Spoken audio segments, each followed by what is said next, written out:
E estamos ao vivo. Boa noite. Bom dia, quem sabe, né? Bom dia, boa tarde, boa noite. Tudo bom contigo, Flávio? Tudo bem, tudo tranquilo. Eu sempre digo isso também. Bom dia, boa tarde, boa noite. A gente nunca sabe o horário que as pessoas vão vir ou ouvir. Exatamente.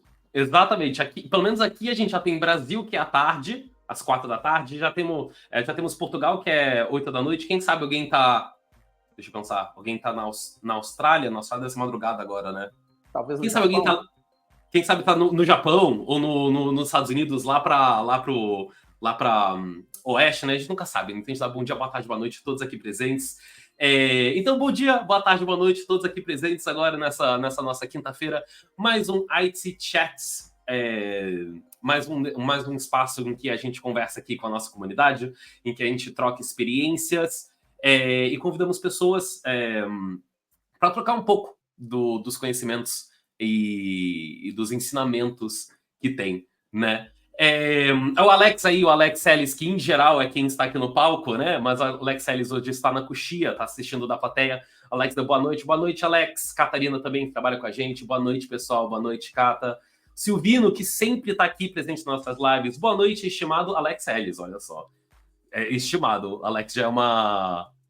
Como é que se fala? É figurinha dourada. Carimbada. Exato. É aquela cartinha, sabe? Quando a gente jogava, tem aquela cartinha brilhante, é o Alex. Vamos lá, enquanto as pessoas estão chegando aqui de pouco em pouco, eu vou apresentar um pouco para quem não conhece o nosso programa e depois a gente começa com o nosso assunto, pode ser? Pode ser. Então vamos lá. Primeiramente, todos aqui presentes, estamos mais uma quinta-feira no nosso IT Chats, toda quinta-feira às 4 do Brasil e às 8 horas de Portugal, 8 horas da noite de Portugal. A gente traz convidados para conversar algo relacionado à tecnologia. Então a gente conversa desde low code, no code, até gestão de pessoas, até produto. E hoje, o tema eu vou falar daqui a pouco. Em outras quintas-feiras, a gente também tem o nosso hashtag Come to Portugal, que a gente conversa sobre assuntos relacionados à vinda em Portugal, então visto, turismo, moradia em Portugal, então isso é bem, bem, bem interessante. Inclusive, na semana passada, a gente teve a live do Come to Portugal em relação a expatriados, então foi bem interessante. E a gente também tem uma outra live que se chama Webinar Booster, que a gente conversa tudo relacionado a dar um boost na carreira. Então a gente fala sobre entrevista, CV, LinkedIn, enfim, né? Na live de hoje, vamos falar. O Rafael Galvão deu. Olá, pessoal, boa tarde, boa noite. Aí, o Rafael já sabe o nosso esquema. Boa tarde, boa noite, Rafa. Nessa live de hoje, nomeada Educação e Novas Tecnologias, o futuro das salas de aula. A gente vai conversar um pouco sobre o impacto das tecnologias digitais na educação, focando nas ferramentas como, por exemplo, o ChatGPT e outras ferramentas, que elas podem possivelmente já estar ou vão estar a revolucionar a sala de aula, tanto para os alunos quanto para os professores, né? Essa sala de aula, essa dualidade que tem sempre nas salas de aulas, né? E para conversar hoje temos o especialista, professor, não colocou professor antes do nome aqui, mas é professor Flávio Martins. Tudo bom contigo, Flávio? Vou contar de novo, né? Tudo bom contigo? Tudo bem, tranquilo, animado aí para nossa conversa. Flávio, ó, a Rosane, que também sempre está aqui no palco, deu boa noite, boa noite. Eu tenho uma apresentação sua aqui, daí agora você me diga se eu faço a apresentação e depois você vê se você julga se a minha apresentação tá boa, ou eu vou te apresentar e depois você se apresenta e me puxa a orelha se eu falei alguma coisa a mais ou a menos, pode ser? Fique à vontade. Professor Flávio Martins é mestre em educação, com mais de 20 anos de experiência em educação tecnológica e ensino de línguas mediado por tecnologia. Líder e gestor há 17 anos, ele é especializado em integrar tecnologias digitais na educação para transformar a aprendizagem, o aprendizado. E aí? É bem isso. Bem isso? Na verdade, assim, a gente vai traçando um percurso que passa por vários caminhos dentro da educação. E o que a gente é uma situação momentânea, a gente está se transformando o tempo inteiro. Então, na prática mesmo, eu sou professor, a minha graduação é em língua inglesa, eu sou formado em língua inglesa, licenciado pela Universidade Federal de Minas Gerais, a UFMG, E ao longo desse percurso, eu me graduei em 2003. De 2003 para cá, até um pouco antes, sempre com esse interesse nas questões tecnológicas e sendo da área da educação, buscando a integração entre tecnologia, educação e tentando entender como que a tecnologia pode favorecer a aprendizagem das pessoas. Na verdade, essa era quase a minha primeira pergunta, então eu acho que a gente já vai começar aí, porque eu já vou pegar o gancho aí direto dessa sua apresentação. A Eliane deu boa tarde, boa noite, Li. Eu vou começar aí direto dessa sua apresentação para minha primeira pergunta. A Rosane, que sempre está aqui no palco, que hoje está na coxia, ela sempre fala que ela gosta de começar do começo e eu também gosto de começar do começo. Então, começando do começo e traçando essa linha do que você comentou, dessa sua apresentação, que eu concordo, quem a gente é hoje em dia, quem a gente é hoje, é um momento da nossa trajetória, né? Existe todo o futuro da nossa trajetória e tudo que passou. Vou falar do que já passou, desse passado e o que leva a gente hoje em dia para você estar aqui com a gente. É, tão agradecido pela sua presença hoje. É, nesse seu trajeto profissional, então, se puder incluir a gente nesse seu trajeto e contar como que foi, como que você juntou nesse seu trajeto essa mistura que eu acho tão rica, que é educação e tecnologia. Então, como você foi traçando esse caminho entre trabalhar como professor e com tudo que envolve educação, mas também incluindo a tecnologia nesse seu percurso? Meus trabalhos anteriores à minha entrada na educação eram na área de contabilidade. E foi onde eu tive meus primeiros contatos com o uso de tecnologia para automatizar tarefas repetitivas, por exemplo. Fazer cálculos, tratar planilhas e coisas do tipo. Quando eu vou para a educação, eu começo a perceber que, embora o tempo que eu já estava longe da minha escola do ensino fundamental, por exemplo, e quando eu chego como professor para trabalhar nesse mesmo ensino fundamental, a escola mudou muito pouco, então a escola continuava bastante analógica, ao passo que em outras áreas da sociedade a tecnologia já permeava basicamente tudo que a gente fazia. Muito menos que hoje, obviamente, mas 20 anos atrás, tecnologias já estavam chegando em várias áreas da sociedade. E na escola, as coisas ainda caminhavam muito na perspectiva do analógico. Eu gosto sempre de dizer também que essa leitura do analógico com o digital, tanto no ambiente da escola quanto em outros ambientes da sociedade, essa leitura ela precisa ser muito cuidadosa, porque às vezes a gente tende a colocar como tecnologia tudo que é do digital, tudo que é da internet, tudo que é do computador, e esquecer que existem vários outros tipos de tecnologia. Uhum. Um lápis, por exemplo, um caderno, a escrita em si, são tecnologias altissimamente sofisticadas e que mudaram a história da humanidade. A escrita, por exemplo.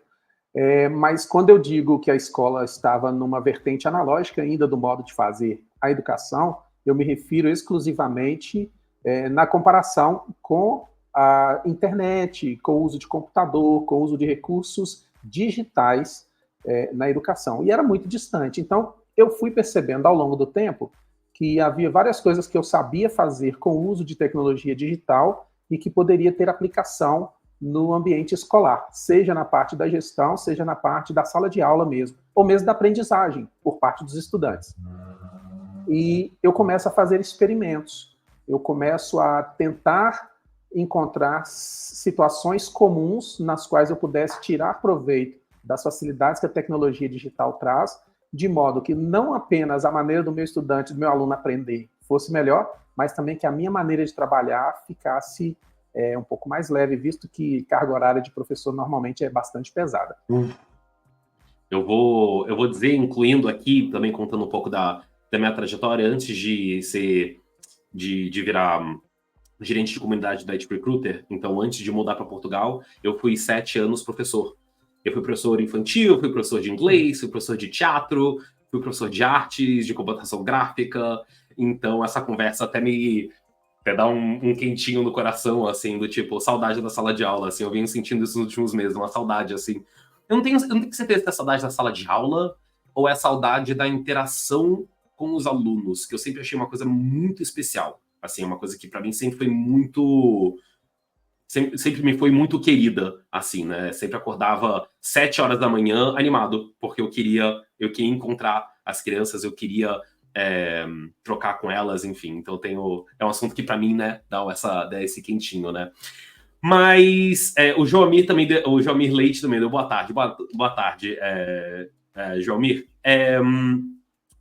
Sobre essa trajetória, assim, então a gente conversa sobre as escolas que muitas vezes talvez tenham uma resistência, não sei, uma resistência a trazer novas tecnologias, né? Eu acho bem importante isso, o comentário sobre as tecnologias não serem só, quando a gente fala tecnologia, sempre pensa em computador, a gente sempre pensa nesse tipo de coisa, só que a gente tem que, por isso que a gente coloca como novas tecnologias, né? Que é diferente das tecnologias, por exemplo, a escrita, que, né, revolucionou a humanidade. Quando a gente está falando sobre, eu acho que mais especificamente sobre novas tecnologias, como você diria que essas tecnologias, elas transformaram o jeito que a gente ensina na sala de aula, vamos dizer aí nas últimas 2 décadas, né? Desde do começo dos anos 2000, talvez, né? Então, como essas novas tecnologias, a partir dos anos 2000, transformaram o jeito que a gente ensina e o jeito que a gente aprende, né? Esses dois lados. Eu gosto sempre de dizer que a tecnologia que a gente tem hoje, a tecnologia digital, ela é uma modalidade, uma modalização da cultura anterior. Então, a cultura digital é uma modalização da cultura escrita. É uma nova forma de fazer. Então, o rádio morre de uma forma, ou passa a ser menos utilizado de uma forma e ressurge, por exemplo, no formato podcast. Uhum. O cinema diminui a quantidade de pessoas que consomem cinema, aumenta a quantidade de pessoas que consumem streaming, por exemplo, ou televisão. Então, essas situações, uma não exclui a outra e não extingue a outra. Ela simplesmente passa a existir numa nova configuração com os recursos que passam a estar disponíveis. Eu penso que a evolução tecnológica ela começa a impactar na educação a partir do momento em que a internet, principalmente, começa a ficar mais acessível para mais pessoas. Porque, inicialmente, muitas pessoas tinham acesso a computador, mas não tinham acesso à internet. Então, com a popularização da internet, todas as relações comuns entre as pessoas começam, em certa medida, a ser impactados com esse novo modo de fazer coisas. E, para a educação, isso não foi diferente. Então, eu penso que, se por um lado, lá no começo dos anos 90, ainda era muito raro ter até computador nas escolas, por exemplo, brasileiras, e mundo afora isso era basicamente da mesma forma. Por outro lado, no final dos anos 90, início dos anos 2000, tem uma virada muito forte e esse equipamento tecnológico, o computador, ele passa a ser um item obrigatório na maioria das instituições de ensino, mas inicialmente bastante atrelados às questões de gestão escolar, de gestão acadêmica, de controle de matrícula e coisas do tipo. Com a popularização da internet, as pessoas começam a descobrir maneiras de fazer e maneiras de trabalhar com o computador vinculado à internet, né, conectado à internet, numa perspectiva um pouco diferente, porque eu posso fazer a gestão também, mas eu tenho condições, por exemplo, de fazer chegar conhecimento, de fazer chegar recursos onde antes eu não conseguia, e de maneiras que antes eu não conseguia. Então, quando eu consigo contribuir com o meu estudante, dando um recurso que ele pode começar uma coisa na escola e terminar em casa, eu começo a fazer uma pequena revolução que antes não era possível. Talvez fosse até possível, mas com recursos limitados. E tem uma coisa que é muito importante nessa chegada da tecnologia digital na escola, que é a possibilidade das pessoas se tornarem autores, numa perspectiva de ter quem consome o que elas produzem. Então, por exemplo, o professor de literatura, o professor de redação, ele pode, por exemplo, fazer, desde o começo que a internet chega no ambiente da escola, atividades e projetos nos quais os estudantes podem, por exemplo, fazer as suas produções de texto e compartilhar com o mundo, por exemplo, via blog, que é um recurso assim, dos que apareceram primeiro dentro da escola. Por outro lado, uma outra coisa bastante importante é que em algum momento dessa história, desses últimos 20, 30 anos, foi possível que as pessoas pudessem trabalhar de maneira colaborativa, mediada por uma máquina. Então, as pessoas podem estar em lugares diferentes, fazendo coisas em comum, num mesmo espaço virtual. Hoje, mais do que nunca, mas, sei lá, 15 anos atrás, isso era novidade. Uhum. Né? Então, eu acho que a entrada da tecnologia digital na escola, ela tem um impacto muito forte a partir da entrada da internet. Não necessariamente a partir do computador, mas principalmente da entrada da internet. Tem essa separação muito, muito grande, né, entre a máquina e, de fato, o acesso à internet, porque são coisas diferentes, né? Sim. Eu sou de 95, algumas pessoas... 95, é engraçado quando eu falo sou de 95, a pessoa, nossa, é um bebê, eu vou fazer 30 anos daqui a pouco, né? E é isso, quando eu era realmente criança, eu lembro que o computador chegou em casa e era uma coisa assim, que não tinha internet, daí tinha internet só num período específico do dia, muito específico do dia, e a última sala de aula que eu dei aula no Brasil, há 3 anos, todos os alunos da sala de aula tinham o seu próprio tablet. A diferença entre quando, de uma geração para outra, a gente está falando eu que era criança, e agora as crianças de hoje em dia, que elas têm o seu próprio tablet da escola, que é para a escola, especificamente para a escola, né? E você comentou outra coisa que eu acho bem interessante, que eu estava falando até agora da dualidade da sala de aula, entre quem ensina e quem aprende, né? Mas existe a terceira, que também é a gestão da escola, né? Que você falou, essas tecnologias entraram primeiro na gestão da escola, para daí entrar no ensino, no ensinar, para depois entrar no ensinado, digamos assim, Sim. né? Então esse impacto, ela é quase uma cachoeira, não sei dizer a imagem, mas é quase uma coisa que ela vai se desenvolvendo, né? E hoje em dia, eu acho que não existe um curso ou algo que a gente não converse sobre trabalho em grupo que é feito desculpa, em casa, e é um documento que é trocado virtualmente entre os alunos, né? Ou a gente não consegue hoje em dia, dificilmente consegue conceber uma aula que não é dada com um slide, ou não é dada com uma lousa tecnológica, ou que tem imagem, que tem vídeo, que tem todo esse tipo de coisa, né? Ou mesmo que tenha um repositório de recursos para quem está ali, tanto professor quanto estudante, né? Com certeza. Uma coisa compartilhada mesmo. E o que a gente também pode conversar sobre isso, sobre a questão do acesso a essas máquinas e à internet, e isso também muda dependendo do lugar que isso tá, ou da classe social, por exemplo, que essa escola tá, né, ou que esses alunos têm, né, então isso é quase, eu acho que é quase não devaneio, como se fala, é quase a gente pegando outro caminho, mas enfim, só porque são vários pontos, quando a gente conversa sobre isso, tecnologia e educação, são vários pontos que se levantam, né. Eu vou dizer que a Catarina trabalha com a gente, deu boa noite, o Júnior deu boa noite, o Cleiton deu boa noite, a Yara deu boa noite. Boa noite, pessoal que tá chegando aí, de pouquinho em pouquinho, sejam muito bem-vindos. A gente conversou, então, sobre como essa tecnologia transformou a forma que se geste, não é? Se organiza, se organiza uma escola, como essa tecnologia transformou o jeito que ensina e também o jeito que é ensinado. Qual você diria que são... Acho que a gente já conversou, mas quais são as maiores oportunidades dessas novas tecnologias, mas também, o que eu acho até mais interessante, os maiores desafios que essas novas tecnologias colocaram para essas três áreas do ensino? Eu acho que, em relação às possibilidades que a tecnologia traz, talvez seja uma das respostas mais fáceis, porque a gente consegue ver a aplicação de tecnologia em praticamente tudo.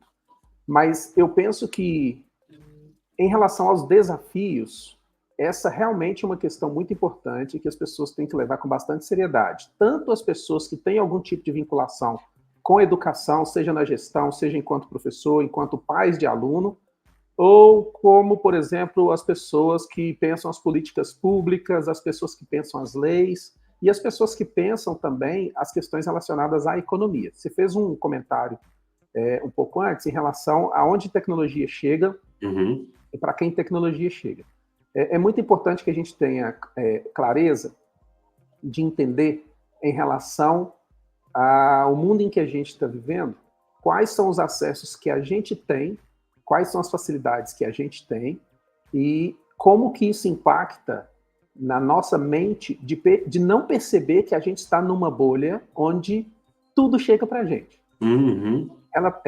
Recentemente, ano passado, agora no final do ano passado, saiu um relatório da Unesco dizendo sobre o impacto das tecnologias digitais na aprendizagem, porque foi o primeiro relatório que saiu depois do período da pandemia e as tecnologias digitais foram ferramentas essenciais para que as escolas continuassem funcionando, que as pessoas continuassem trabalhando e aprendendo.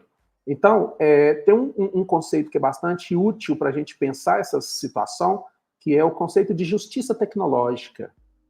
A gente vive num ambiente, num cenário mundial de injustiça tecnológica. As grandes empresas, as grandes corporações, os grandes produtores de tecnologia têm números astronômicos para falar sobre os alcances que a tecnologia tem em relação à população mundial. Mas sempre há lugares, mesmo nos países desenvolvidos, em que a tecnologia não chega. Vou te dar um exemplo claro. Aqui no Brasil, Minas Gerais é um dos estados mais ricos do Brasil. E eu moro numa cidade com 600 mil habitantes e é a terceira maior cidade do estado. E aqui na minha cidade, sei lá, 2, 3 quilômetros da minha casa, tem situações em que as pessoas não tinham nem internet, nem dispositivos para acessar a internet durante o período da pandemia. Né? Então, assim, essa riqueza, às vezes, riqueza financeira mesmo, não necessariamente ela ajuda fazer com que a tecnologia chegue de maneira igualitária, de maneira justa em todos os lugares. Então, quando eu vou, por exemplo, fazer uma análise em relação ao uso de tecnologia na educação, eu tenho que fazer o recorte de localidade e de cenários mesmo socioeconômicos para eu tentar entender que tipo de situação que eu vou analisar. Porque é muito comum a gente pensar, nossa, hoje tem internet para todo lado, hoje todo mundo usa internet, todo mundo tem celular. Durante a pandemia, eu fiz uma pesquisa na escola que eu trabalhava, e a pesquisa ela era respondida no papel, e as pessoas respondiam e entregavam na escola, e a gente depois fazia a contabilidade das respostas. A gente queria saber dos pais, naquela época não tinha, no começo da pandemia, a gente não tinha acesso às pessoas, se não fosse deixando um bilhete na porta da escola, ligando para as pessoas, mas enfim, fizemos uma pesquisa no qual a gente queria saber quais eram os dispositivos tecnológicos que as pessoas tinham para que a gente pudesse alcançar esses estudantes, os filhos desses pais, com materialidade da escola, com aula online, com aula gravada. Então a gente precisava saber como alcançar essas pessoas. Para isso, precisava saber quais os dispositivos e os tipos de conectividade que eles tinham. A grande maioria das pessoas tinha celular. Da grande maioria das pessoas que tinha celular, mais de 70% tinham aparelho celular que eu nunca nem ouvi falar a marca. Porque eram coisa de baixíssima qualidade que às vezes não tem nenhuma marca definida. Uhum. A grande parte dessas pessoas tinham um celular para cada 5 pessoas. Então, às vezes, a gente generaliza. Então, esse é um grande desafio. Fazer a tecnologia que já é disponível, digamos assim, de maneira bem mais facilitada do que há alguns anos, fazer essa tecnologia chegar para as pessoas. Porque a Unesco discute, inclusive, e isso faz parte desse desafio, se a internet não poderia ser colocado como um dos vários componentes daquilo que a gente chama de direitos humanos. Porque a internet, ela impacta não só a questão da educação, ela impacta em vários outros setores da vida de uma pessoa. Então, quando a gente tem uma situação em que a internet de uma cidade para de funcionar, olha o tanto de pessoas que são impactadas, olha o tanto de serviços que deixam de ser ofertados, olha os aspectos econômicos, educacionais, tudo é impactado por essa falta de internet. Né? Então, esse desafio de fazer chegar onde ainda não chega, eu acho que é o maior desafio da tecnologia. Não acho que é aprender a usar, não acho não acho que é entender muito sobre isso, mas é fazer chegar. Porque quando as coisas chegam, a gente pode perceber, por exemplo, em relação às pessoas mais velhas, né? As pessoas mais velhas aqui, por exemplo, até algum tempo elas precisavam ir no banco e sacar o dinheiro da aposentadoria apresentando a carteira de identidade. De repente, o banco lança um cartão eletrônico. E essas pessoas têm que se adaptar a essa tecnologia. Mas elas aprenderam.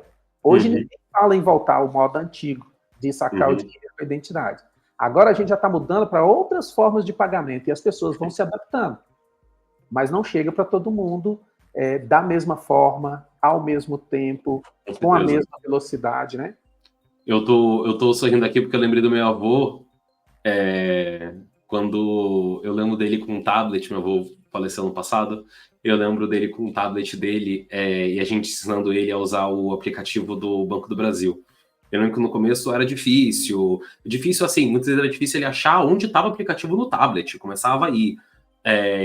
Aquele dedo gordo de vô, assim, não conseguia digitar direito, e onde que ia, daí a senha, ele ficava bravo porque a senha não deu e não estava funcionando.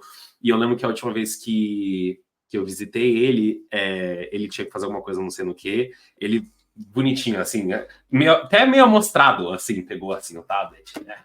Pegou a capa, assim, ó. Tá pago. Nem pediu ajuda. Fofo, lembrei disso agora. Fofo demais. O Rafael Galvão comentou, acho que eu achei bem interessante. Não li inteiro, mas eu achei bem interessante quando eu li. Antigamente, os professores ensinavam usando a lousa com giz e papel carbono. Hoje em dia, temos diversos métodos que facilitam o ensino, renovando o aprendizado. Deixa eu até colocar aqui, esqueci que tem essa função. Diversos métodos facilitam o ensino, renovando o aprendizado com smartphones, laptops dentro das salas de aulas e revolucionamos também com salas virtuais. Uma pena que muitos recursos ainda não chegam para as pessoas mais humildes, com baixa renda. Então é muito interessante isso, quando eu gosto quando tem essas perguntas, tipo, desafio, da gente acha que a pessoa vai falar, aprender a usar PowerPoint. Não, o desafio é como que essas tecnologias podem ser acessadas pelas pessoas. É o desafio quase mais humano, e não um desafio tecnológico, né? É um desafio social, né? É um desafio político, é um desafio social, é um desafio humano, e não um desafio de como aprender a usar isso, porque as pessoas aprendem, né? Vide meu avô, que aprendeu a fazer o pagamento dele direitinho pelo Pix no Banco do Brasil. Falando sobre novas tecnologias, né? Agora vamos falar sobre a tal, né? Aquela que tanto se discute aí nos últimos, 5 anos, talvez? 3 anos? Não tenho 3 certeza aí. anos. Você pode me dizer, 3 anos? Talvez uns 3 Vamos falar anos. sobre a IA, né? Que, assim, a IA é aquele tema que a gente pode estar numa live aqui falando sobre a biologia intestinal das tartarugas no período paleontológico. A gente vai falar sobre IA. É uma coisa assim que sempre vem. Então, falando sobre isso, eu acho que mais especificamente, eu vou colocar o ChatGPT, porque eu acho que é uma coisa mais próxima a todos, mas vou incluir outras IAs, né? Como você acredita que essas tecnologias, então as IAs e o ChatGPT como sujeito da pergunta principal, ela pode ter uma função eficaz de mudar a sala de aula e possivelmente melhorar o aprendizado dos alunos, ou melhor, como que o ChatGPT e outros IAs elas podem melhorar a sala de aula tanto para quem ensina quanto para quem aprende. E, como sempre quando a gente fala de IA, também tem os riscos disso, né? Riscos éticos, riscos éticos perante essas IAs. A inteligência artificial é uma tecnologia bastante sofisticada, que já tem aí talvez 70 anos que a gente fala de inteligência artificial, não do jeito que a gente fala hoje, mas assim, que tem pesquisas e experimentos relacionados a inteligências artificiais, e sendo uma coisa bastante sofisticada, e pensando no impacto e como que isso pode afetar, no nosso caso aqui específico, a educação, é importante a gente considerar alguns aspectos anteriores à IA. Vamos entender que, por exemplo, pensando aí no caso do nível de sofisticação, que talvez inteligência artificial seja um prato feito por um chefe francês num restaurante muito chique. E muitos de nós, professores, ainda precisamos trabalhar muito o feijão com arroz, o prato do dia a dia. Então, tem gente que está no caminho para chegar nesse prato que o chefe francês faz, sabe? Desse nível de sofisticação. O que eu percebo é que o impacto da inteligência artificial na educação, esse impacto pode vir de duas formas. Ele pode vir de cima para baixo, com os gestores implementando iniciativas de IA dentro das escolas, principalmente a partir de uma lógica de mercado, de valorizar o produto, de agregar valor ao produto que vende, por exemplo, no caso de redes particulares, universidades, ou também como troca, sei lá, uma moeda política para fazer propaganda e dizer, na minha cidade eu sou o prefeito e eu implementei inteligência artificial na educação. Então ela pode vir de cima para baixo nessas duas perspectivas. E a outra situação é que ela pode partir da necessidade e da utilidade que as pessoas veem no uso de IA, porque faz sentido utilizar para melhorar a nossa prática. Então, vou te dar um exemplo. Um professor de ensino fundamental que tenha 2 aulas por semana, trabalhando um turno, trabalha só de manhã, tem 2 aulas por semana. Ele vai ter aí 20 horários, de 15 a 20 horários, ou de 15 a 20 horas aula com suas turmas. Se cada uma dessas turmas fizer uma redação, ele vai ter 20 vezes 30, ele vai ter 600 redações para corrigir. Qual é o nível de correção que uma pessoa, qual é o nível de habilidade, de condição física, emocional e técnica que a pessoa tem para corrigir 10 redações? É muito alto. E para corrigir 600? Humanamente, isso começa a ficar muito difícil. Por outro lado, se essa mesma pessoa trabalha também à tarde e tem mais 600 redações do turno da tarde, ela tem, no mês, 1.200 redações para corrigir. Esse é um caso, por exemplo, que eu vejo que o uso de inteligência artificial faz todo sentido. Sabe? De pegar uma tarefa exaustiva, repetitiva, automatizar e dar o resultado. A partir do resultado dado, o professor tem que ter a autonomia de fazer uma curadoria daquilo que vai para o estudante como resposta à redação feita. Não pode ser a máquina ler e dar o retorno. Tem que ter uma mediação humana. Porque a mediação humana é que, na grande maioria das vezes, aproxima o que é ensinado daquilo que é aprendido. Porque saber ensinar não é necessariamente garantia de que o outro sabe aprender. Né? Aqui no Brasil tem o Paulo Freire falava assim, se seus alunos não estão aprendendo, não necessariamente quer dizer que você ensinou. Então, ensinar não é garantia de que o outro aprende. Né? Então, na perspectiva de que há trabalhos exaustivos e há coisas bastante complexas que podem ser otimizados com o uso de um recurso digital, eu acho que a inteligência artificial é muito útil. Outras coisas, por exemplo, vamos imaginar o mesmo exemplo que eu dei. As pessoas estão se preparando para o Enem, que é o teste que é feito para que as pessoas entrem para a universidade. No Enem, eles vão fazer uma redação que tem um peso muito grande para a aprovação dessa pessoa, que compõe a nota que vai fazer uma diferença grande ali na nota final geral.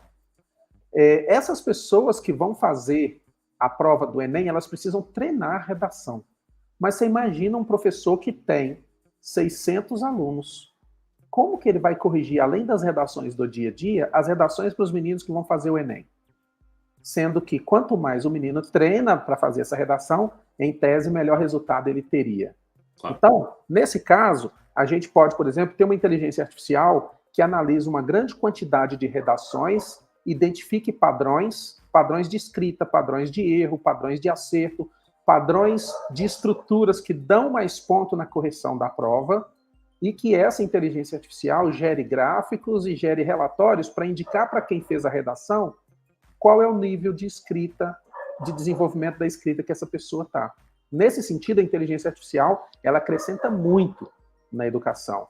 E aí não tem nada a ver com agregar valor econômico simplesmente por ter uma ferramenta de inteligência artificial na escola, mas porque essa ferramenta de inteligência artificial está sendo utilizada para um fim que realmente faz a diferença. Realmente tem impacto, né?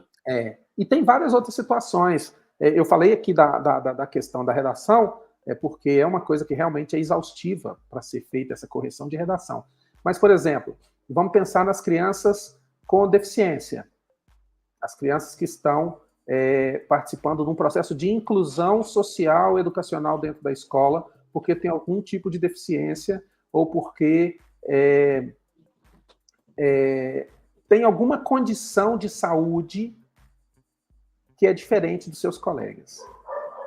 Se o professor, a professora trabalha numa perspectiva de que aquele estudante é apenas mais um, que ele não tem uma necessidade especial, que aquela atividade que vai ser trabalhada com essas pessoas não é uma atividade adaptada, esse professor vai fazer muito pouco por esse estudante, e esse estudante vai render muito pouco em relação ao que está sendo proposto. Então, a gente precisa fazer adaptações do conteúdo, adaptações das estratégias, para que a gente consiga alcançar. As pessoas, por exemplo, que estão dentro do espectro autista, elas têm níveis de percepção e níveis de envolvimento, níveis de conexão com aquilo que está acontecendo na sala, que são bastante diverso. E como que a gente, por exemplo, leva uma atividade única para a sala, sabendo que dos 30 tem 5 pessoas que têm um outro padrão de percepção, de entendimento em relação àquilo que chega? A gente não pode tratar todo mundo como se fosse uma massa única e uniforme. Nesse aspecto, a inteligência artificial pode me ajudar, a partir de dados médicos, de padrões identificados pela própria medicina, por pedagogos, por psicopedagogos, quais são as características que essas crianças têm, e eu insiro essas características, insiro o meu conteúdo, a minha disciplina, a minha matéria, e a partir disso a inteligência artificial me dá sugestões de atividades já adaptadas que poderiam ser utilizadas na sala.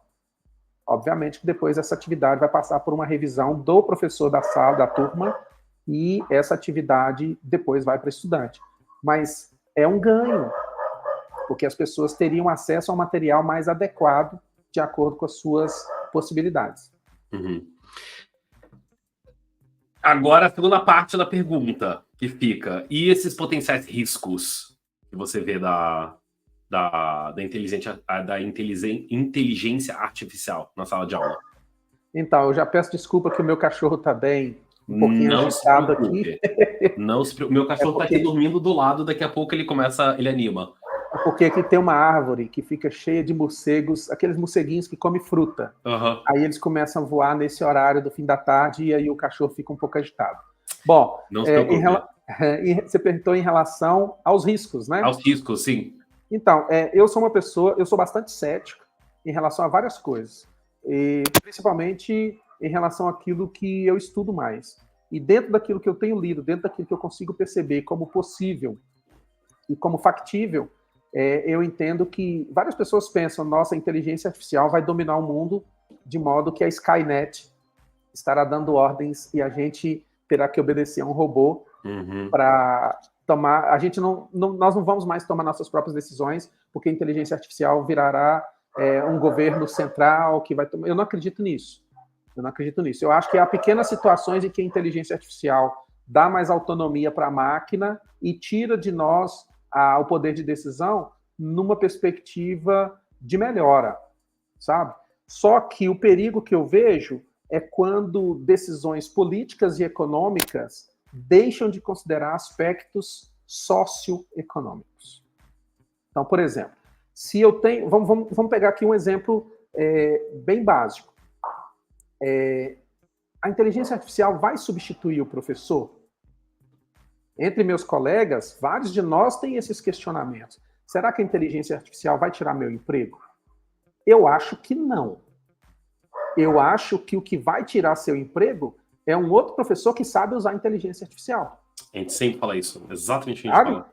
Porque é o seguinte, vamos entender o seguinte, 30 anos atrás, o mecânico lidava com o carro com injeção de combustível, injeção manual, injeção mecânica de combustível. Tinha carburador e outras coisas lá, que eu não entendo muito, mas que era um modelo muito diferente do que tem hoje. Se aquele mecânico não fez uma atualização não buscou mais conhecimento, quando chega o carro com injeção eletrônica, esse mecânico começa a perder espaço no mercado. E com o passar dos anos, esses carros vão sendo trocados, de modo que, muito em breve, todos os carros estarão com esse novo modelo de injeção de combustível. O que isso quer dizer? O modelo de injetar combustível do carro muda, o problema que esses carros têm é outro. Aqueles carros de antigamente, eles ficam velhos, eles deixam de ser utilizados, as pessoas trocam de carro. Então, se esse mecânico não faz uma atualização, ele vai perder o emprego dele para o mecânico que fez a atualização.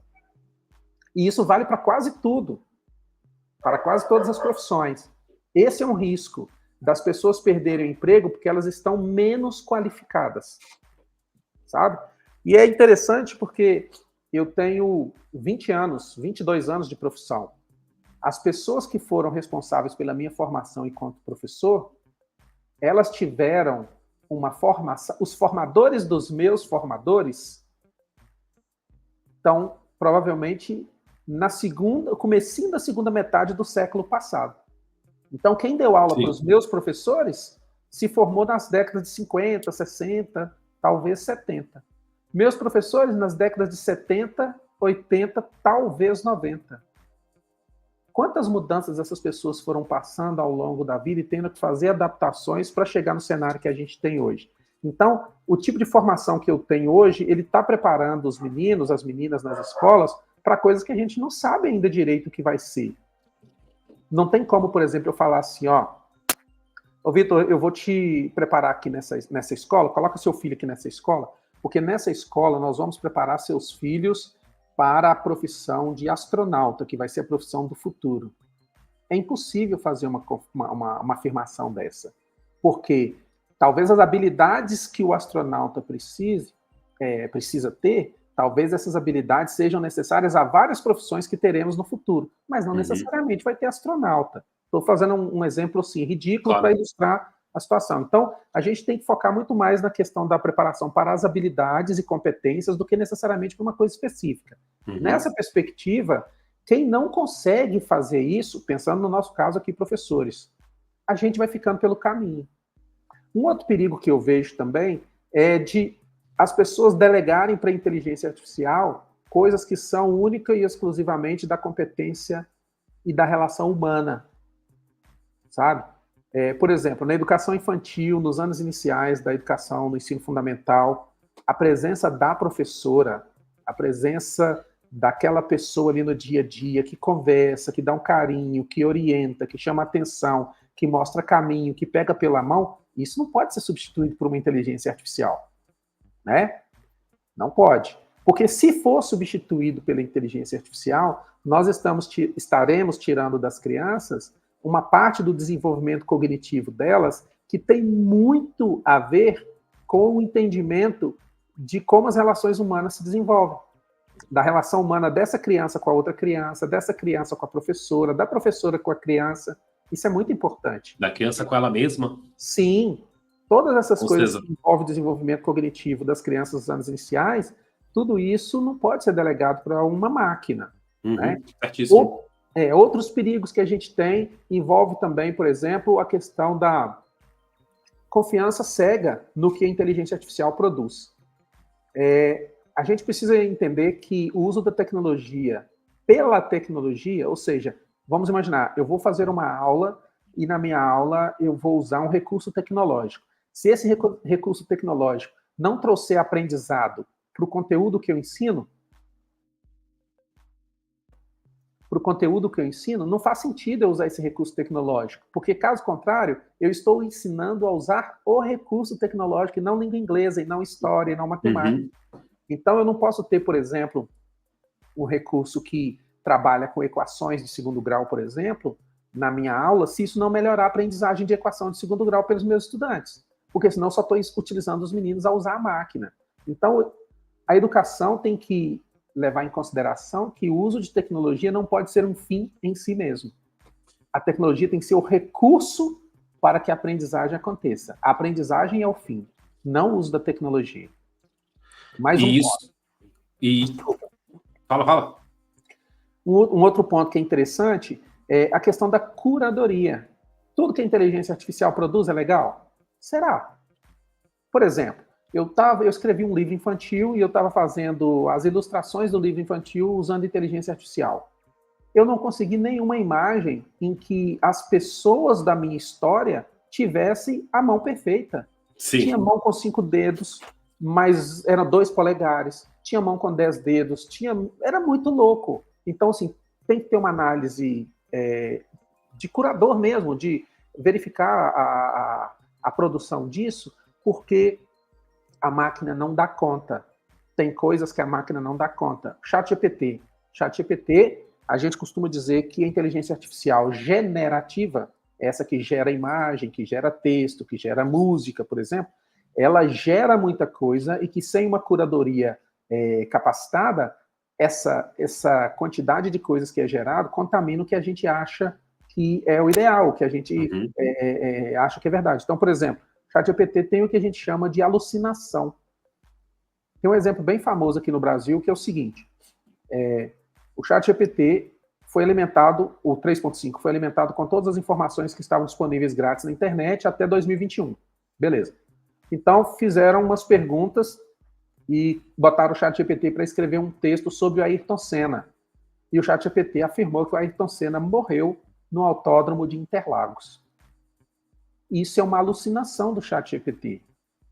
Por que ele fez isso? Porque tem um grande número de textos, de reportagens, de vídeos e de informações associando Ayrton Senna a Interlagos. Muito mais do que a Imola, que é onde ele de fato morreu.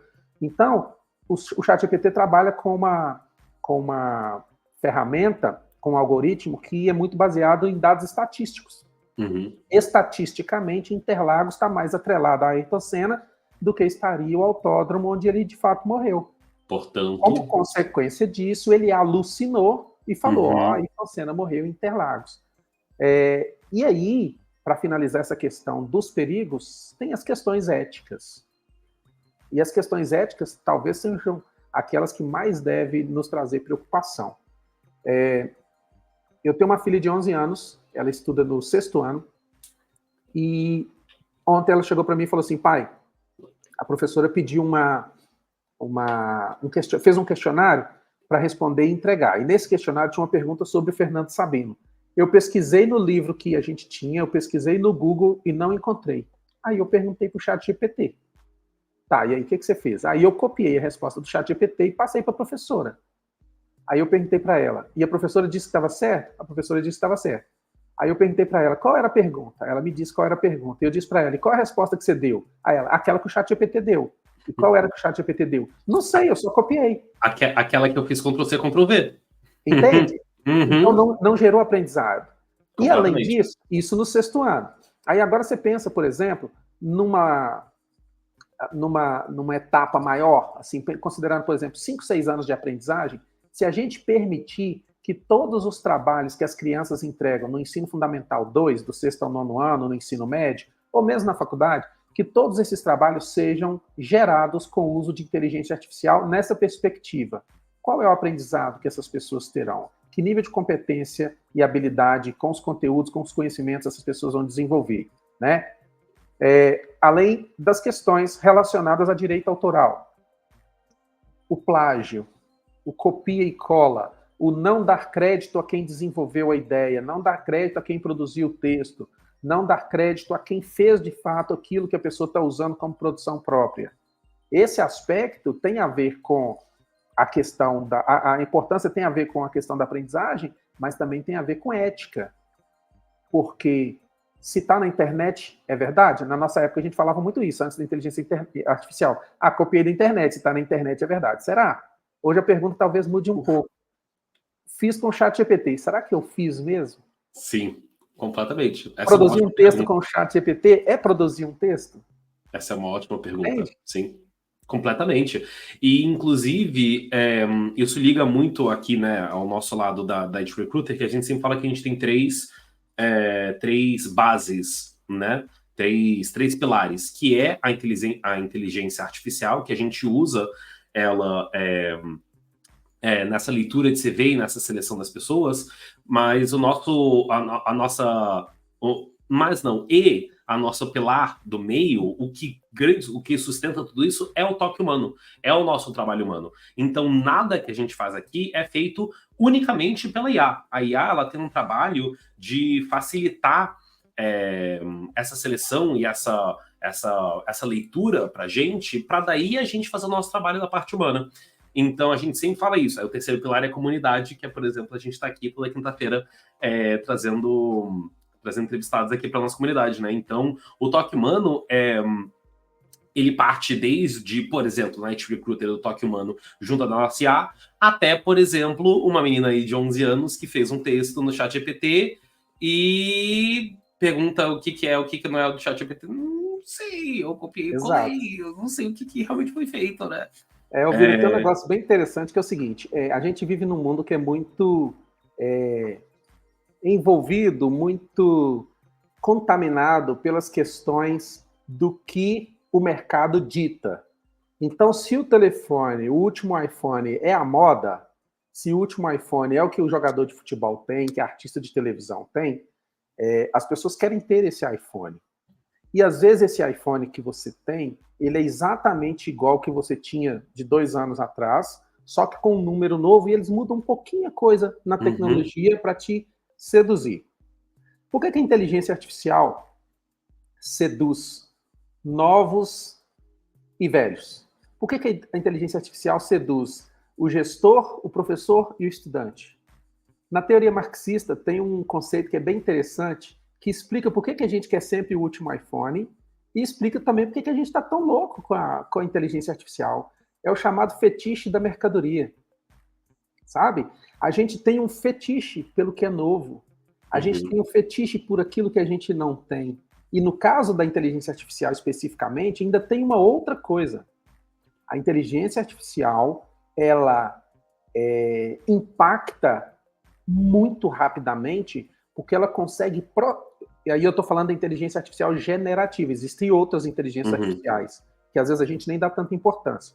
A inteligência artificial generativa, ela impacta a gente porque ela consegue produzir muito em segundos. Então, por exemplo, se você pegando o ChatGPT como exemplo, se você digitar no ChatGPT um prompt, que é o comando, né, que a gente dá para o ChatGPT fazer as ações, suficientemente bom, você consegue escrever em 5 minutos um livro de 500 páginas. E esse livro, no começo do uso do ChatGPT, a Amazon, a loja virtual da Amazon, começou a ser inundada de conteúdo produzido com ChatGPT. Porque as pessoas descobriram que fazendo um comando, um prompt razoavelmente bom, ele produzia muito e em grande quantidade. Aí a pergunta que fica é, daquilo que foi produzido, quantos por cento foi tirado de outras obras? É o primeiro ponto. Daquilo que foi produzido, quantos por cento o autor que publicou sob seu nome realmente analisou para ver a qualidade daquilo, realmente fez uma curadoria, fez uma análise crítica, se aquilo realmente era o que ele queria dizer, se aquilo realmente fazia sentido dentro da proposta inicial de escrever um livro. Então, essa facilidade de produção em larga escala, que é uma coisa muito, mas muito atrelada ao mundo que a gente vive, né? De acelerar os processos e aumentar as quantidades da produção, esse tipo de situação agrada. Se eu quero, por exemplo, vamos imaginar, eu sou professor de matemática e eu preciso de exemplos de exercícios com logaritmo para eu levar na minha aula da semana que vem. Com um simples comando no ChatGPT, eu consigo gerar 5.000 exercícios. Com um simples comando. Então, essa facilidade da geração de conteúdo, essa facilidade da geração de itens, que às vezes a gente demoraria horas, dias, semanas para gerar, isso impacta muito. E isso acaba nos agradando de maneira muito rápida. Acaba sendo muito, como eu posso dizer, atraente. Principalmente para quem tem um cenário de trabalho em que a situação da criatividade exige muito mentalmente. Né? Eu acho que essa questão do quantidade e qualidade, né? Estamos aqui em 56 minutos dentro da nossa live, quase uma hora dentro da nossa live. Agora é o momento que eu pergunto para o chat se o chat tem perguntas, se estão curiosos sobre certas questões do que a gente conversou, do que a gente não conversou aqui. Tem uma pergunta do chat e eu vou pular para a minha última pergunta, porque senão a gente vai extrapolar muito tempo. Mas antes, eu vou ler aqui o chat. O Alex falou assim: Vitor, além de Community Manager, é mestre... Agora é o momento de... Me colocou um palco aqui, o Alex. É mestre em engajamento, ator, locutor, gamer e também professor. Juntamente com o Flávio Martins, formam a máquina de ideias e engajamento, uma dupla criativa dedicada ao ensino. O Alex aí já querendo criar um novo braço. Aí, já tá criando uma nova empresa junto. O Rafa comentou: temos que preparar a base e estimular a curiosidade no querer aprender, que foi quando a gente comentou sobre ensinar a usar máquina e não a ensinar, né? Foi quando ele comentou isso. E a pergunta que eu vou colocar, a pergunta do Júlio, achei bem legal. Flávio, você acredita que possamos aplicar tecnologia na avaliação e educação dos soft skills, que são as habilidades comportamentais? Eu sou sempre da seguinte opinião: tudo que puder acrescentar deve ser feito com responsabilidade, coerência e sempre analisando se aquilo faz sentido naquilo que seria o projeto inicial da sua proposta, seja da educação ou qualquer outra. No mês de abril eu estive em São Paulo, fui numa feira internacional, maior feira internacional de inovação e tecnologia na educação, chama-se BET Educar, tem aí na Europa também. Nessa feira, o grande motivo, assim, o grande tópico que as pessoas estavam discutindo era inteligência artificial. E aí você tinha, por exemplo, grandes temas, mas todos envolvendo inteligência artificial. Os principais temas eram como aplicar inteligência artificial, ou inteligência artificial aplicada a recursos de gestão, plataformas de gestão, inteligência artificial aplicada à elaboração de materialidades para as escolas, inteligência artificial aplicada à situação das habilidades comportamentais e socioemocionais. Então, assim, tem muita coisa que dá para fazer. Mas eu imagino que naquilo que tem a ver com habilidades do comportamento, com habilidades socioemocionais, eu acho ainda que isso tem que passar por pessoas. Eu acho que é muito mais eficaz. Você pode trabalhar a questão das habilidades comportamentais numa perspectiva de uso da inteligência artificial em alguns momentos, mas eu acho que a mediação humana é o que realmente vai fazer com que o estudante, com que a pessoa que está ali do outro lado realmente tenha possibilidade de desenvolvimento dessas habilidades. Porque vamos pensar, habilidade comportamental, na grande maioria das vezes, ela tem a ver com relacionamento com o outro. Né? Na grande maioria das vezes tem a ver com questões de humanidade, com questões daquilo que nos torna diferente da máquina. Sim. Então, eu penso que pode sim ser utilizado para dar diretrizes, para organizar fluxos de informação, para criação de materialidade, mas aquilo que chega de fato para as pessoas fazerem numa perspectiva de aprendizado e de desenvolvimento pessoal mesmo, eu ainda acredito que a relação com o ser humano não tem substituição. Perfeito, perfeito. Vou fazer minha última pergunta. Antes dela, eu vou colocar aqui uma base para a gente pensar. Toda quarta-feira eu faço uma enquete, a enquete da semana, para conversar aí com a comunidade, para querer saber a opinião deles. Eu sempre faço alguma coisa em relação à live que a gente vai ter no dia anterior. E a minha enquete de ontem foi a seguinte: enquete da semana, emoji de foguinho. Como você acredita que a inteligência artificial impactará a educação nos próximos 5 anos? Foi a minha enquete ontem. A opção mais votada da enquete foi aprendizado mais eficiente. Que acredita que o aprendizado vai ser mais eficiente com a IA nos próximos 5 anos. A segunda opção, que foi a que eu votei, novos desafios éticos. A terceira opção foi ensino mais personalizado. E a quarta opção, que foi a que foi menos votada, de longe a menos votada, só com 8%, foi menos tarefas para professores. Então, pouca gente acredita que os professores vão ter menos tarefas com a IA nos próximos 5 anos. E a minha pergunta que fica para a gente talvez amarrar tudo, mas também sem pensar no futuro, que eu acho que é a última pergunta, eu acho que é sempre uma coisa de pensar no futuro. Qual você acha que são os próximos passos para a tecnologia na educação? E como você vê o futuro da educação em relação à tecnologia, o próprio futuro da educação aí nos próximos 5, 10, 50 anos, talvez, não sei se 50 anos, talvez seja um pouco caos contar 50 anos, né? Mas vamos colocar aí na próxima década, vamos achar o meio caminho aí. Como você vê o futuro da educação colocando a tecnologia no meio na próxima década, por exemplo? Eu sou professor de língua inglesa, educador tecnológico por opção, e nunca fui, provavelmente nunca serei um historiador. Mas eu sempre costumo dizer que é muito difícil entender história no momento que a história está acontecendo. Sim. Então, tem um filósofo que dizia, né, para entender a cidade, você precisa sair da cidade. Só quem está de fora consegue ter um olhar mais apurado. Eu acho que a gente está no meio de um furacão.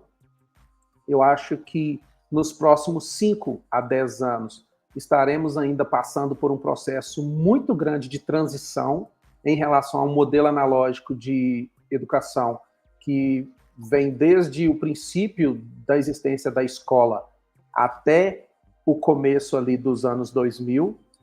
Então, eu acho que essa transição de um modelo analógico para um modelo mais digital começa ali no princípio dos anos 2000, e eu acho que estamos num momento de transição ainda que chegou um componente novo, que é a inteligência artificial. Então, ainda que não estivéssemos falando de inteligência artificial, a gente ainda estaria num momento de transição que vai ter impacto muito forte no futuro. Porque antes da inteligência artificial, a gente já discutia qual seria o impacto da tecnologia na educação. Então, a tecnologia, com a adição da inteligência artificial, acaba sendo um item a mais dentro daquilo que já vinha sendo discutido. Talvez o advento da pandemia tenha feito com que esse período de transição desse uma acelerada na adoção de tecnologias digitais em ambientes diversos, relacionados aí tanto à questão do trabalho quanto em questão de educação. Mas, com a chegada da pandemia e essa aceleração que eu acabei de falar, e agora a chegada da inteligência artificial, eu também acho que a gente vai continuar numa aceleração ainda maior para a adoção de tecnologias, mas eu vejo que o grande gargalo está na questão do ser humano professor e a adoção das tecnologias por esse professor para chegar, de fato, a impactar a educação. Como eu disse lá no início, a gente está aqui fechando um assunto que começou lá na sua primeira pergunta. Se a coisa começa a acontecer de cima para baixo, o impacto é muito menor do que se ela começar a acontecer de dentro para fora. Então, quando os professores começam, dentro das suas aulas, a terem posturas, a terem atitudes, a terem ações, a terem planejamento, atividades, coisas relacionadas ao uso de tecnologia, isso impacta muito mais a educação como um todo do que quando uma escola decide por si própria, a partir da sua direção, vamos adotar tal recurso tecnológico e a partir de amanhã todo mundo vai usar. Então, eu acho que a gente está numa fase mais acelerada desse processo de transição, e eu penso que todos esses itens que você tem na enquete, que você traz na enquete, todos esses itens, eles realmente são muito importantes e devem acontecer. Essa questão, por exemplo, da personalização do ensino, a inteligência artificial vai impactar isso de uma maneira como nunca aconteceu. Essa questão, por exemplo, de melhoria nos processos de aprendizagem também vai impactar. Não sei se vai impactar muito, porque tem muitas pessoas que têm todos os recursos digitais disponíveis, mas ainda prefere e aprende melhor com o modo tradicional ou com o modo analógico. Mas, talvez o grande pulo do gato seja a questão geracional. A minha geração aprendeu de uma forma e lida com o digital de uma forma. A sua geração, que é seguinte à minha, tem uma outra forma. Já os meninos que estão com 15, 16 anos hoje têm uma outra relação com o digital. Então, talvez essa aceleração que eu estava me referindo no início, dentro desse momento de transição, possa ocorrer de uma maneira muito mais simples e muito mais rápida, porque a geração que nos precede é uma geração que já é muito mais do digital do que a gente é. E daí a gente coloca as crianças de 3, 4 anos hoje em dia, meus priminhos, que têm o próprio celular, que sabem mexer no tablet. É aquele vídeo que é até meio perturbador da menina querendo virar a página do livro, ela faz assim para tentar virar a página do livro, Sim. né? Então, né? Eu vou colocar como a última pergunta do Alex, que eu acho bem interessante. Ele fez mais uma pergunta aqui, vamos fechar com as perguntas dele. O Alex perguntou assim, Flávio, como você enxerga o impacto da inteligência... Caraca, essa palavra tá difícil para mim, né, hoje, né? Eu estou falando tanto ela, da inteligência artificial na educação, que eu acho que foi tudo que a gente falou até agora, né? Mas mais especificamente, quais seriam as melhores formas de mensurar os resultados e a eficácia dessa tecnologia no desenvolvimento do aluno? Então, eu acho interessante. Será que aí ela pode ser usada para o professor para conseguir mensurar o quanto o aluno está conseguindo se desenvolver, o quanto ele está aprendendo? Pode sim. Tem uma coisa importante que eu queria falar e não posso deixar de falar, é o seguinte. O relatório da Unesco do final do ano passado, ele faz uma análise do uso de tecnologias, em maneira geral, tecnologias digitais nas escolas no período da pandemia. E esse relatório ele traz uma constatação muito importante. É muito baixo o aumento, é muito pequeno o aumento do impacto da tecnologia na aprendizagem. Acredita nisso? Não. Todo mundo acha que a tecnologia chega nos espaços e as pessoas passam a aprender. De acordo com o relatório da Unesco, a partir de índices de medição desenhados para esse fim, feito por especialistas em educação do mundo inteiro, o impacto tecnológico na aprendizagem, a tecnologia digital na aprendizagem, não é tão grande como a gente imaginava que fosse. Tá certo? Então, aí tem a questão de como a tecnologia, em geral, pode impactar. Eu acho que ela pode impactar muito no sentido de permear todos os espaços de aprendizagem. Mas eu não sei se ela pode qualificar a aprendizagem no nível que as pessoas estão achando que pode. E eu não sei também se as tecnologias, de uma maneira geral, elas vão trazer para a gente grandes vislumbres de aprendizagem, grandes momentos, picos de aprendizagem relacionados a outras formas de aprender, porque esse relatório da Unesco, ele trata especificamente das questões do digital em várias partes do mundo, com vários especialistas, e os resultados não indicam isso. Por exemplo, a gente tem lá a questão do PISA, que é um teste internacional que avalia a habilidade e competência dos estudantes mundo afora. Os resultados dos países que adotam muito mais tecnologia na escola não são muito diferentes de outros resultados, não. Uhum. E, por outro lado, tem lugares que usam muita tecnologia e os resultados não são tão bons quanto poderiam, pensando assim, a tecnologia vai melhorar a aprendizagem de todo mundo. Não vai. Não necessariamente. Porque, às vezes, é aquilo que eu disse antes, porque, às vezes, nós que estamos na escola ensinando hoje, somos de uma geração que a tecnologia não é tão frequente nas nossas práticas, então a gente tem, de certa forma, principalmente assim na fase inicial do uso da tecnologia dentro da sala ou nas atividades em geral, a gente tem muita dificuldade de entender que a tecnologia não é o fim da aprendizagem, ela é o recurso para a aprendizagem. Mas eu acho que com o passar do tempo, essa situação pode ir mudando, deve ir mudando. E a inteligência artificial, para mensurar resultado, eu acho que é essencial, é importante, deve acontecer, principalmente porque a inteligência artificial, por exemplo, a generativa, quanto maior o banco de dados, maior a possibilidade daquilo que ela produz. Então, se você alimenta essa inteligência artificial com um banco de dados gigantesco relacionado às práticas que foram feitas, você consegue mensurar esses resultados e até fazer correlação entre causa e efeito, situações diferentes, com muito mais qualidade. Eu acho que a inteligência artificial pode, sim, trazer recursos que a gente ainda não tinha para analisar as coisas que vêm sendo feitas nos últimos anos. Só não queria que a gente colocasse a tecnologia num trono de ouro em substituição à figura humana, à humanidade de quem ensina, entendendo que a tecnologia é aquilo que vai nos tirar da escuridão e nos trazer à luz. Porque, às vezes, a tecnologia nem é a luz. às vezes ela é a própria escuridão. Pensa aí na possibilidade, por exemplo, de uma pessoa que não consegue se adaptar a um modelo de aprendizagem centrado no uso de tecnologia. O digital para ele, o analógico para essa pessoa pode fazer muito mais sentido e pode trazer muito mais resultados. Então, para essa pessoa, tecnologia não é solução.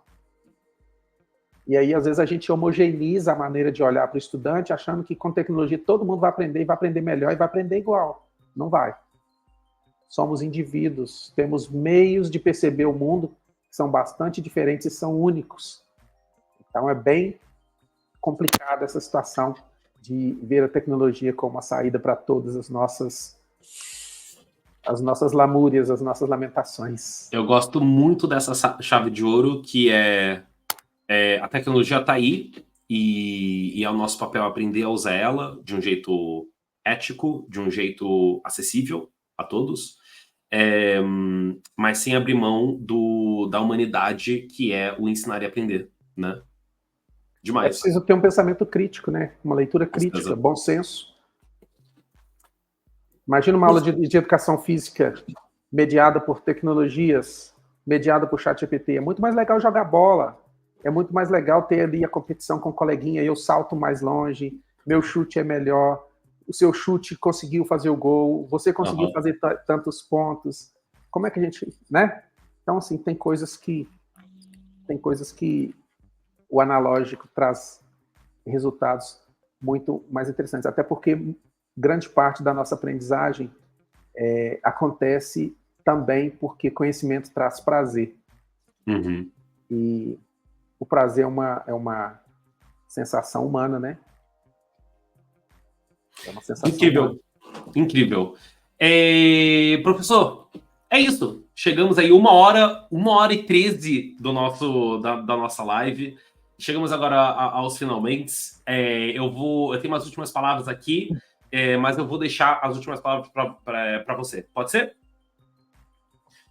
Então, vamos lá. Mais um IT Chat finalizado nessa quinta-feira. Eu quero primeiro agradecer a presença do professor Flávio Martins. Muito, muito, muito obrigado por ter aceito esse convite, por estar aqui dividindo esse palco comigo, ensinando e deixando ser ensinado também por mim e por todos aqui presentes. Eu quero agradecer a todo mundo presente hoje nessa quinta-feira. Muito, muito, muito obrigado pela presença de vocês, pelos boa noites, pelas perguntas, pelas opiniões. Lembrando, estamos aqui ao vivo todas as quintas-feiras. Se não estamos ao vivo, é por alguma questão específica, mas a princípio estamos todas as quintas-feiras ao vivo aqui às 4 da tarde e do Brasil e às 20 horas de Portugal, com algum tema relacionado à tecnologia, ou relacionado a Portugal, ou relacionado a como melhorar a sua carreira.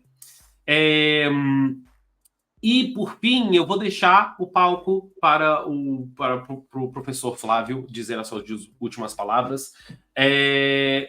E é isso. E do meu lado é isso. É só agradecimento agradecimento a você e agradecimento a todos os presentes aqui do público. Por favor, qual que é o seu?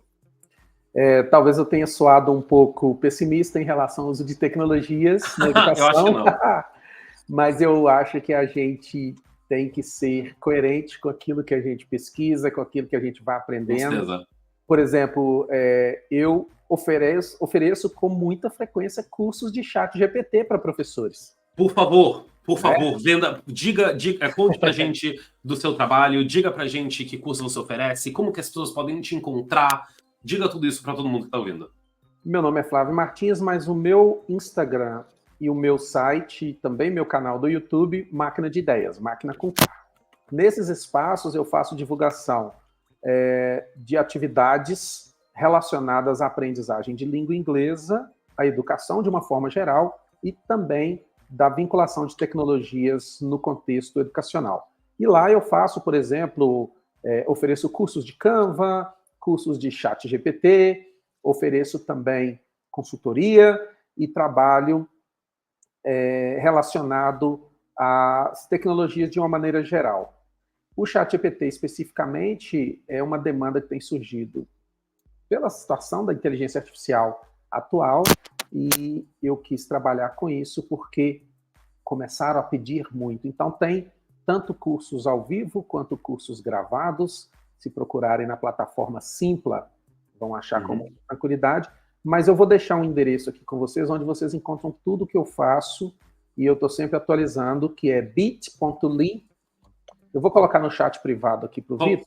Coloca aí, eu copio e colo. Aí fica fácil.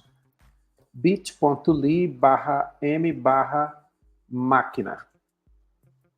Através desse endereço, vocês conseguem links e acessos a toda a minha produção, toda a materialidade e as atividades que eu faço, que eu participo. No meu site também, maquinadeideias.com.br, tem um blog onde eu trato de assuntos relacionados a esses que eu já falei, e onde eu também tenho a oportunidade de compartilhar materiais. Eu tenho um lema, sharing is caring, que eu acho que compartilhar é cuidar, é ajudar as pessoas a evoluir também, e eu acho que é isso. Agradeço pela tarde, pela oportunidade, e acho que é bastante relevante a gente ter espaço para falar desses assuntos, principalmente no contexto profissional, pensando aí na questão de carreira das pessoas. Somos professores e nós estamos no olho do furacão e precisamos de atualização, precisamos de informação, de senso crítico e de estar de olhos abertos para que a gente possa continuar evoluindo na nossa carreira. Perfeito. É isso. Muito obrigado pela presença, professor. Muito obrigado a todos aqui presentes nesta quinta-feira. Vou trazer o nosso querido Alex para dizer para a gente o nosso grande... Agora já virou quase um clássico de nossa live. Fale, Alex. Tá no mudo, menino. Solta a vinheta aí. Um abraço a todos. Tchau, tchau, gente.